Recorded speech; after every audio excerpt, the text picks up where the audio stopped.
On today's show, the conversation continues around who is going to be the next head coach of the Milwaukee Bucks. But I've got a question for Justin Garcia and our listeners. How attractive is this job? On the surface, it seems like a job that everyone would want, but is that really the case? We're going to continue to go through candidates, and I want to show Justin something that tells us that this truly is the end of an era or a beginning of a new era.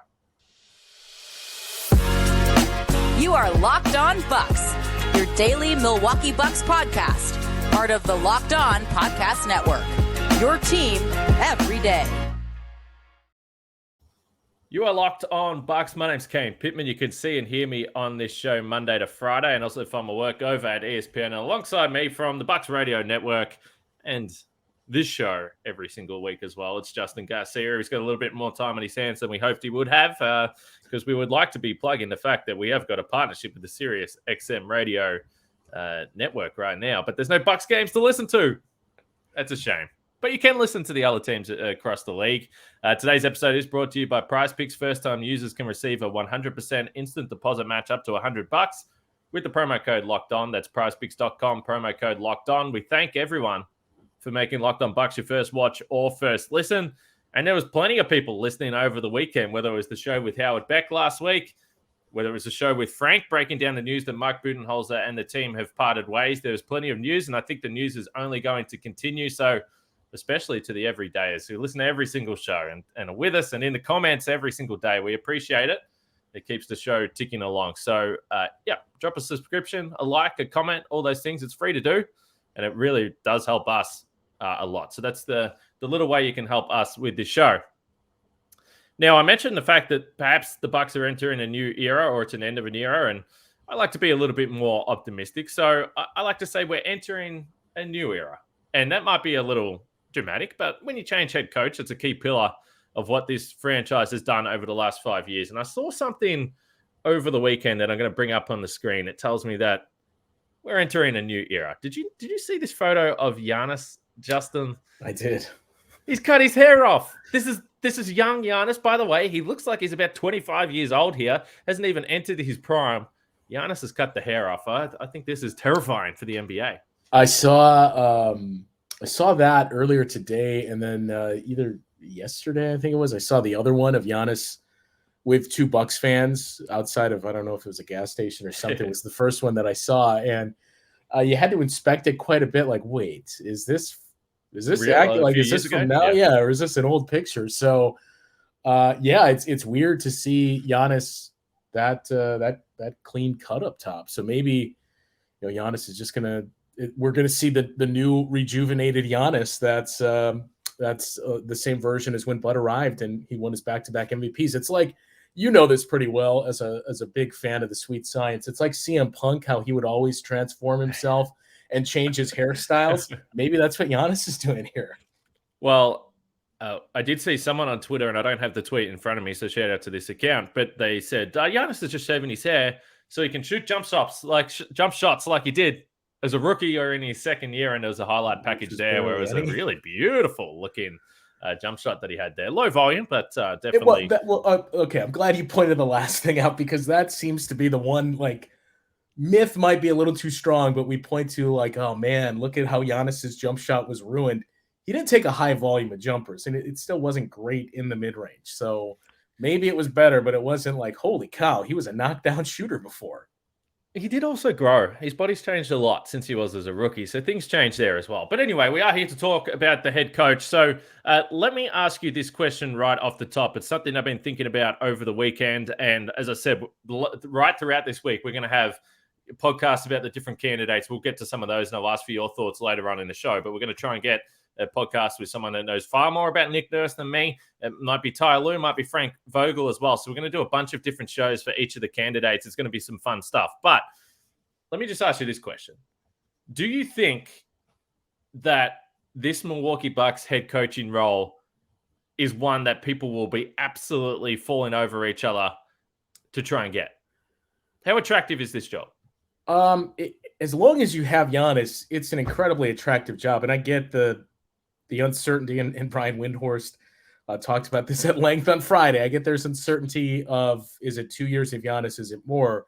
But as long as you have him, it's a very attractive job. even with all the constraints that they have with the cap and everything else, because, we've seen Jon Horst do a very good job of being able to work on the margins to transform the roster first and foremost. But again, Giannis in the mix makes this an attractive job, and we've seen him make his teammates better in the past.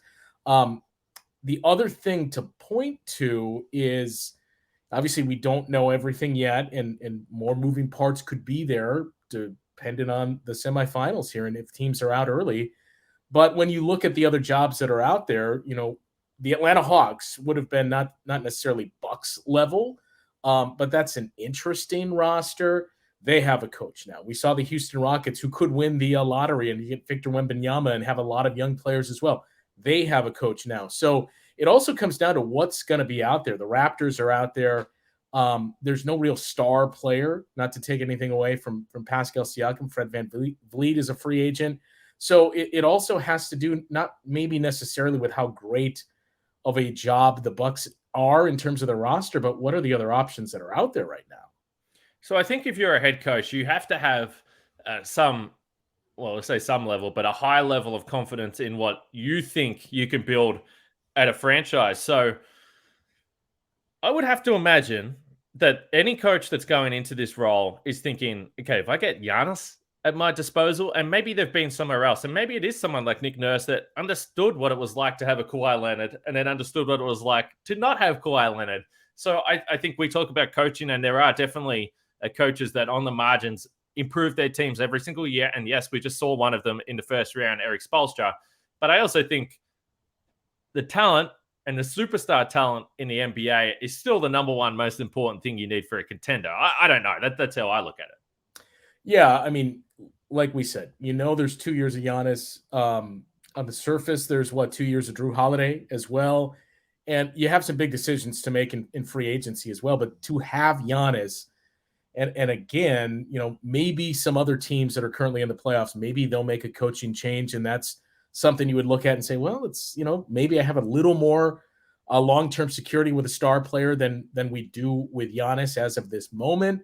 But because you have Giannis, who's a two-time MVP, and because as of right now, I don't think there's a great job that's out there, I would put this near the top of the list, if not the top job on the market. All right, I want to get into some of the names that we think are going to be at the top of the list. I asked you before we started this show, and you've got a name who you would have at the number one top of your list, which is fascinating. So I want to get to that. And also, Jon Horst did speak. So we discussed this a little bit last week, a little bit of a surprise. The Bucks did no exit interviews. We know there was a lot of stuff on a personal level going on. I don't know if that had anything to do with it, but still very strange. And we didn't get to hear from Giannis and everyone else. But Horst did sit down with some local media, Eric Name, Jim Olszewski, and I think the AP as well. So we'll have some of those comments, because one of the quotes from Jon Horst did get me a little bit excited. And everyone knows that I've been, I took this news hard. I like Bud. I'm a Bud guy. It's a tough weekend. But we're going to get to the Jon Horst comments and some of the key candidates next after we talk about Prize Picks. So there is a special promo going on now for the NBA playoffs and the NBA finals. Every day of the NBA playoffs, one Prize Picks user will have a chance at becoming a millionaire. One entry placed after 8 a.m. Eastern will be randomly selected each day. Whoever placed that entry will be given a six-pick flex with the following payouts: 6 correct picks, $1 million; 5 correct picks, $80K; 4 correct picks, $16K, which I would still very, very much take. Full details can be found at prizepicks.com/million. You must opt in at this link to be eligible for the $1 million entry. Once you opt in, all you have to do is play the game like normal, and you could be a lucky winner. So Prize Picks, as we know by now, pick a bunch of players for their over or under on the projections for the stats for the game.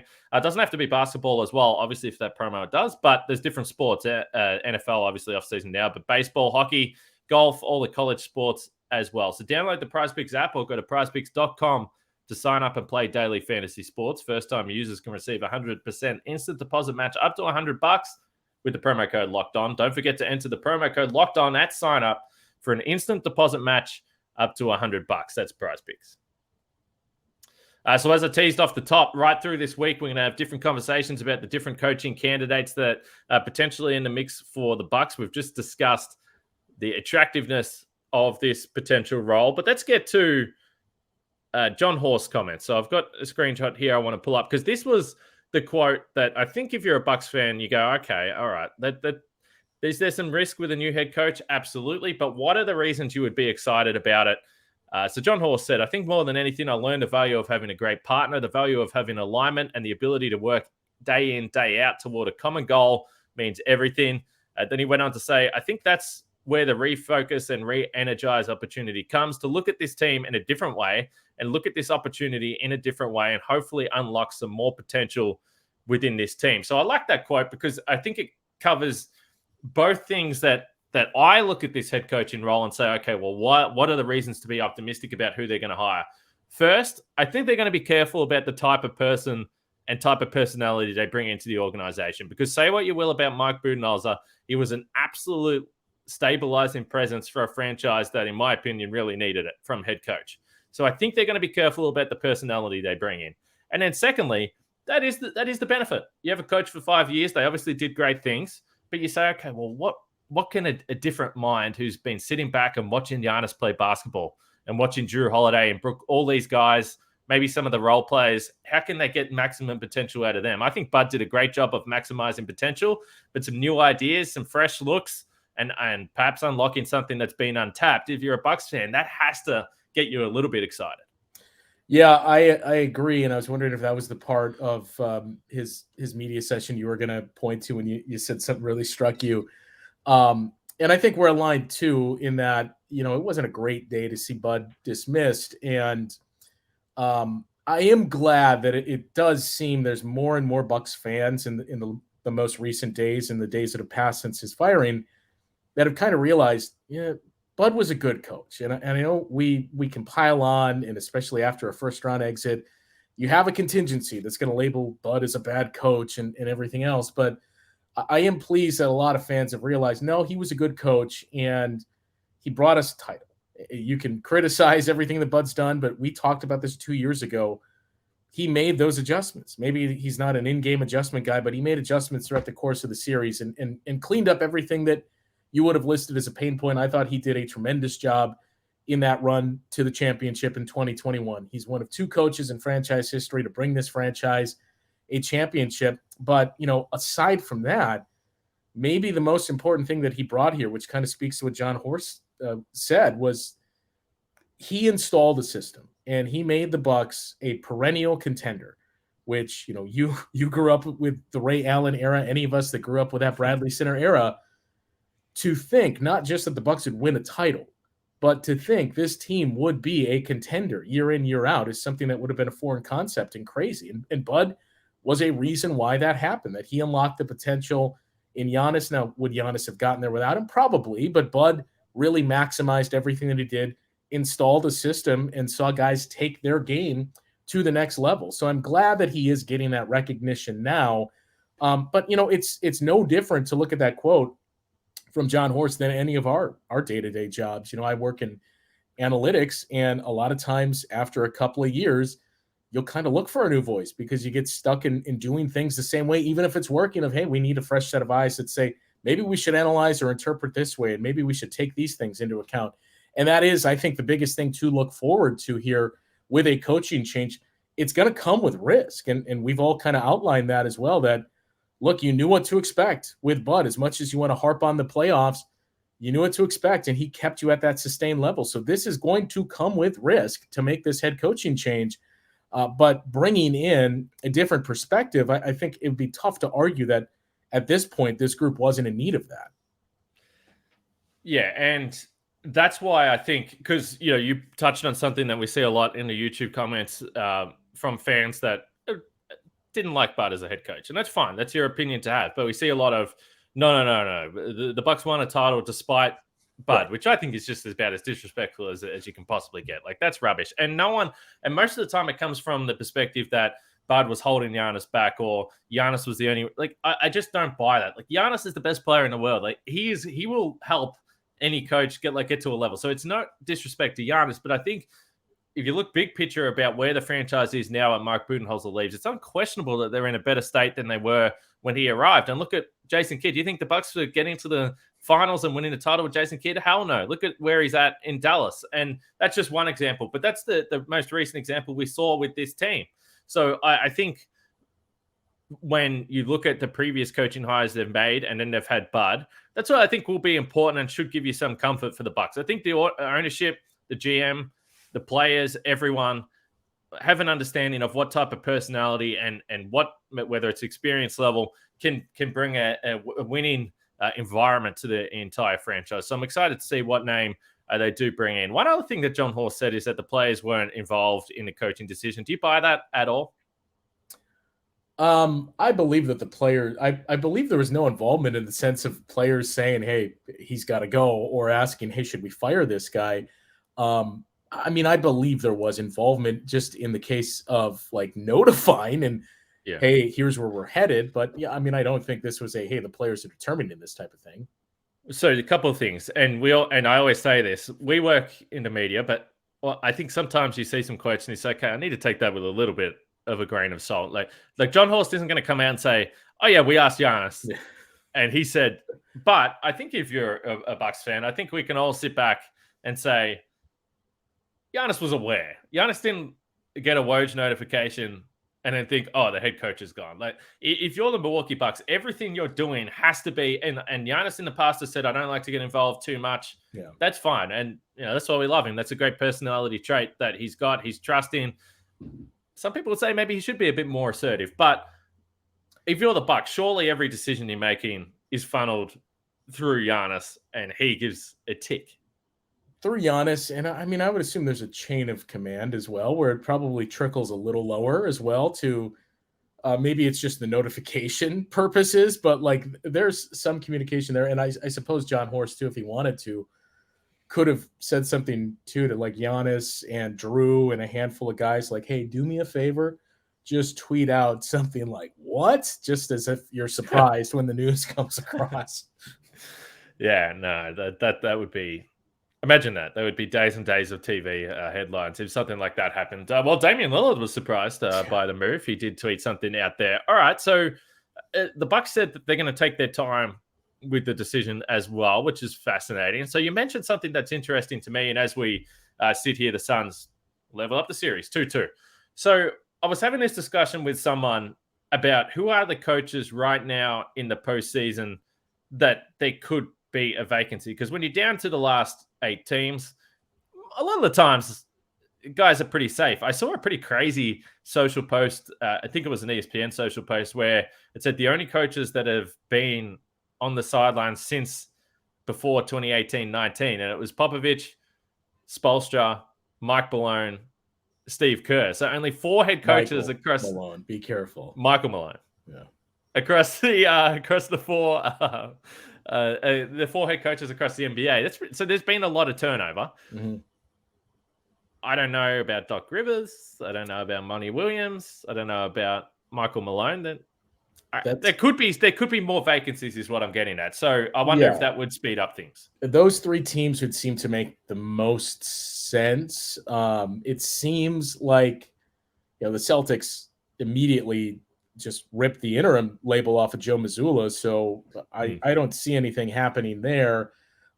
With Philadelphia, it's kind of what we said with the Bucks this year, but with the Bucks the last going into 2021, Philly's kind of in the same spot where they've just got to the semifinals year in, year out. And I know they already made one coaching change, but they could have a lot of moving parts with all the James Harden rumors that have surfaced and everything else. So that would make some sense. Denver's kind of in a similar spot with 1 trip to the conference finals and a 2-time MVP. So those to me, and Phoenix that you mentioned too, those to me would be the most obvious choices of if there is a coach that's currently in the playoffs that isn't going to be with his team next year. I would think it would come from one of those 3 teams. And you got to be careful because one of the first things I was taught and learned is don't say anything negative about players or coaches in the league, because who knows, maybe in a year they're on your team. And then you have to come to grips with, hey, I was just kidding about everything I said there. But of those 3 teams and those 3 coaches, I don't see any of those 3 as a good fit or the type of coach you would be looking for if you're Jon Horst and the Bucks. Yeah, I don't think it would be in terms of those guys being candidates, and who knows, but I think it would more be if another vacancy opens up, while you've got the pick of the guys, and Toronto's looking for a coach, Detroit, but make a decision. Don't let your guy go somewhere else. And we've seen a little bit of chat from Bucks fans about Udoka. Well, the Bucks were still playing, so it's the timing there is unfortunate. You said you've got one guy at the top of your list, though, so we're going to get to that next. Justin Garcia's number one target for the Milwaukee Bucks head coaching role coming up next. Justin, not to put you on the hot seat, and I didn't actually ask you whether this was something you wanted to bring to the table, but I'm forcing you to do so. We've gone through some of the potential candidates, and obviously we'll continue to do so in more detail as the week rolls on here and until a decision is made. You said one name would be at the top of your list, and I'm curious because I wasn't sure where this man would lie on the availability situation. Yeah, you knew Nick Nurse would be the number one name for most Bucks fans, and it started at the moment that he was fired by the Raptors, even when Bud was still employed by the Bucks. And there are certainly some pros there. I think anybody that you would talk to around Toronto would point out some things that maybe aren't going to be what you're looking for. And the biggest of those, too, is, that Raptors offense hasn't been great the last couple of years, and that's been a huge problem for the Bucks in the postseason. We can talk about defending Jimmy Butler, but if your half-court offense isn't a disaster, it's not quite as big of an issue. There were some hints, too, and I think even Brian Windhorst pointed out, hey, the Bucks are waiting on candidates that aren't necessarily free from their team yet, and that's one of the advantages they have of having won a title in Giannis. I forget where it first surfaced, but I do recall hearing the last couple of weeks of the regular season, don't be so sure Ty Lue is going to be in Los Angeles next year. And I know, I think it was Steve Ballmer. I know there was the dreaded vote of confidence and the why wouldn't he be our coach next year, which seems to be about a 75% hit rate that coach is not necessarily back the following year when that's said or worded like that. If he does become available, and I think there's a decent chance at it, he would be my number one guy because everything you've pointed to for, Nick Nurse and his ability to make adjustments within game, Ty Lue has demonstrated all of that. Ty Lue as well has, taken his team to the finals and won a championship. He's coached superstars like LeBron James and now currently with Kawhi Leonard. And he's just everything I think you say that you're looking for when you want somebody that's going to bring in a fresh perspective, make some of those adjustments, has the ability to coach and manage some of those players personally, like a superstar like a Giannis. And again, just has that pedigree and that experience at the level the Bucks are looking to get to. If he becomes available, he would be my number one target over anybody else if I'm the Bucks. So let me ask you something then that I was just thinking about as you were talking. And honestly, I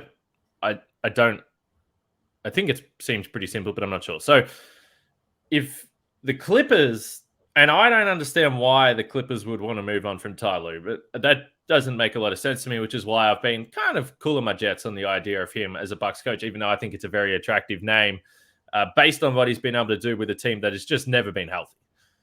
So I agree with you. This would be a pretty exciting name to have in the mix. But I just Googled his contract. So signed a 5-year contract in October 2022. So if the Clippers decided they want to move on, which I don't think is going to be the case, but that's not to say that Ty Lue couldn't leave. But then is that a situation where there needs to be a compensation? Yeah. What was the compensation? It was it 2 second-round picks the Bucks had to give the Nets for Jason Kidd? It was something along those lines. The Bucks gave up 75 seconds for Jay Crowder, so they might be in a bit of trouble with the old compensation. Well, that's all I'm getting at. That's my point is, look, you're already very, very thin at what you can give up. So, yes, that would certainly make it interesting. I don't know. And look, I think throughout the course of the year, now, obviously, Nick Nurse didn't sign an extension just before the season, but you start to hear more and more of that as well. I don't think Nick Nurse is going to be here next year, and it seems like these two sides are headed towards divorce. And initially, you would think the same thing too. Why wouldn't Nick Nurse be back there? He won a championship for this team. I think, outsider perspective, everybody looks at Nick Nurse as one of the best coaches in the league. So I think when those rumors started to surface, everybody thought, well, how is this accurate? Like, why wouldn't Nick Nurse return, or why wouldn't the Raptors want him back? And then you start to hear a little bit more over maybe it was personality clashes and everything else. So that may be the case.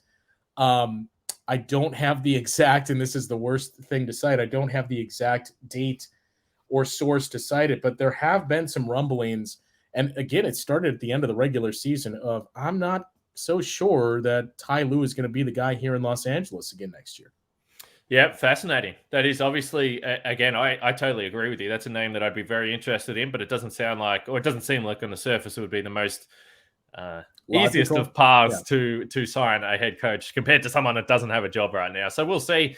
Plenty of other names, as we mentioned, whether it is Charles Lee on the sidelines with the Bucks, of course, Kenny Atkinson, Frank Vogel, Nick Nurse, who we just continue to talk about. And I assume Nick Nurse, if he wants it, will have a job somewhere in the NBA. And it comes back to the first question I asked you. If it is Detroit or Toronto or Milwaukee right now, it feels like Milwaukee should be the job that everyone is clamoring for. So it feels like they're in a good position now, but we'll watch the rest of the league and see how it all plays out. Unless Detroit wins the lottery. Like, then it makes it very, very interesting if you get Victor Wembanyama and you have to come back from the injury, but you have Cade Cunningham. Then you at least have, I have some young talent that I can talk myself into. It's still not necessarily Giannis, and we don't know that Victor Wembanyama will develop into a superstar, but it is very tantalizing. But if Detroit wins the lottery, it makes it interesting, at least, of maybe I get to work with this young group.